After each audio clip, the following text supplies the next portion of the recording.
Me, me, me, the spider in the web. Here's a question most people will never stop to ask. Who are you, actually? Not the version you present at work.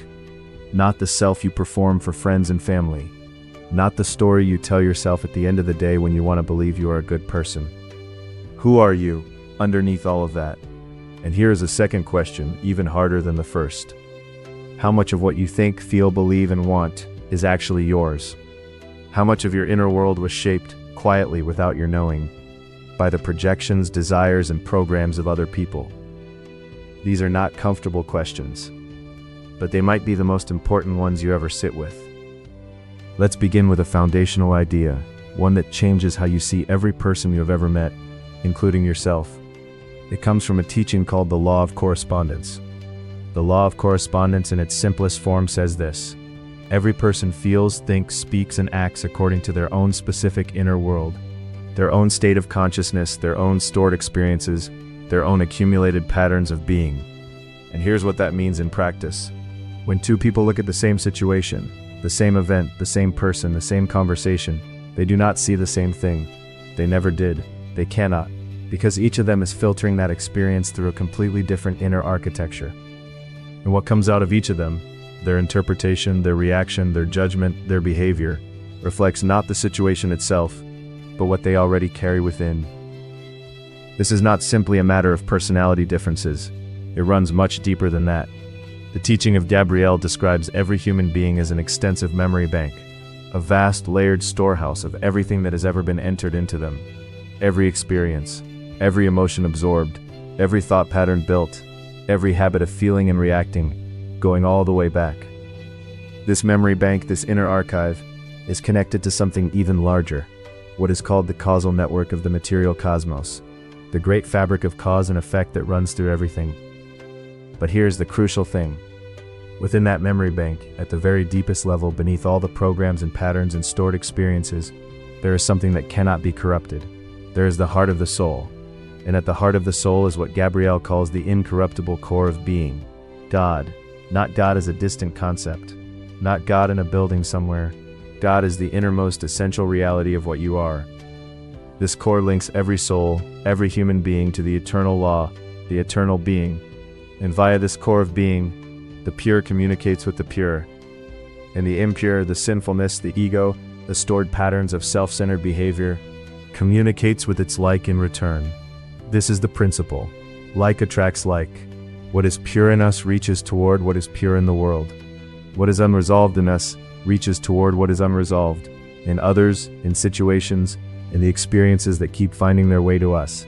This is not punishment. It is not random. It is a law, as reliable as gravity, as consistent as the turning of the earth.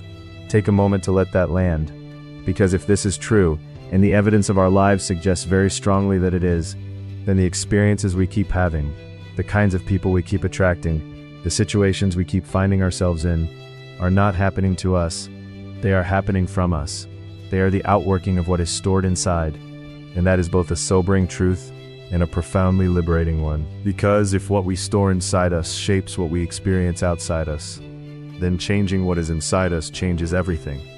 The law of correspondence and the law of projection. The law of correspondence of one person is not the law of correspondence of another. Everyone feels, thinks, speaks, and acts according to his specific laws of perception and of correspondence, according to his own state of consciousness. This is what he works with and what he uses to influence others in many ways, in order to project his correspondence, his opinion, into them. The projections of correspondences from one person into another often take place with cunning and trickery or with purposeful pressure, so that the other accepts the correspondence, the opinion of the one. Every person is an extensive memory bank, which is connected with the causal memory bank of the material cosmos, and with that of the purification planes through his personal, human, that is, earthly and sinful, inputs. But also as human beings we are, and will always be, the child of God. The heart of every soul in a human being is the incorruptible core of being, God, which links soul and person with the eternal being, the eternal law. Via this core of being, God, all that is pure is in communication with the pure.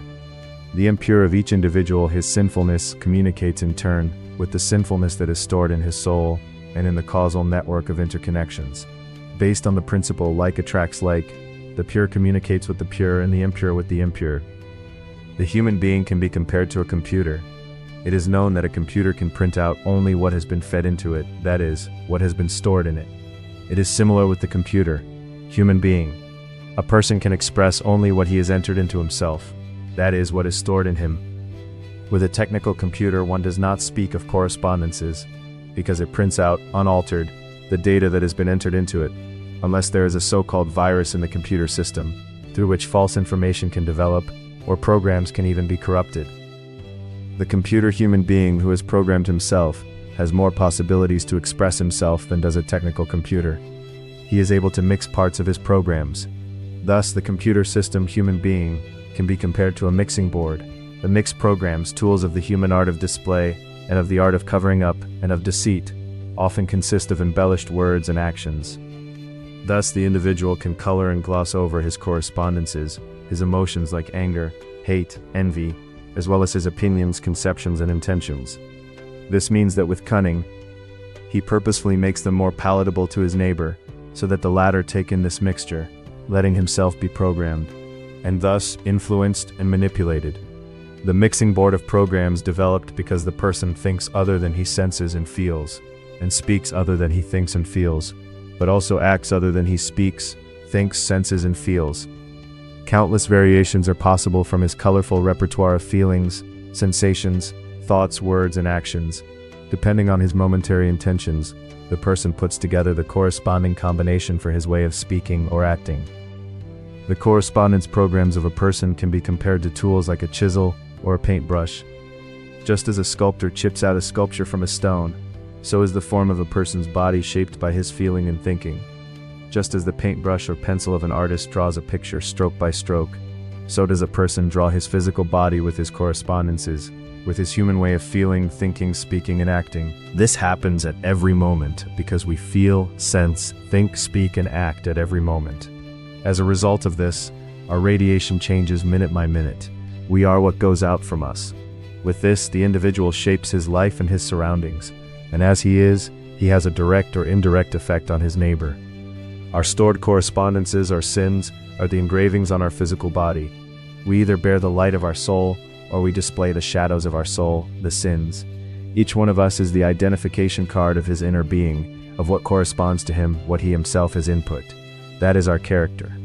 If we allow second, third, or fourth persons to insinuate into us their concepts and desires, if we take in the projections of our neighbor, this is possible only because similar aspects are already stored in our soul, or in our subconscious or consciousness.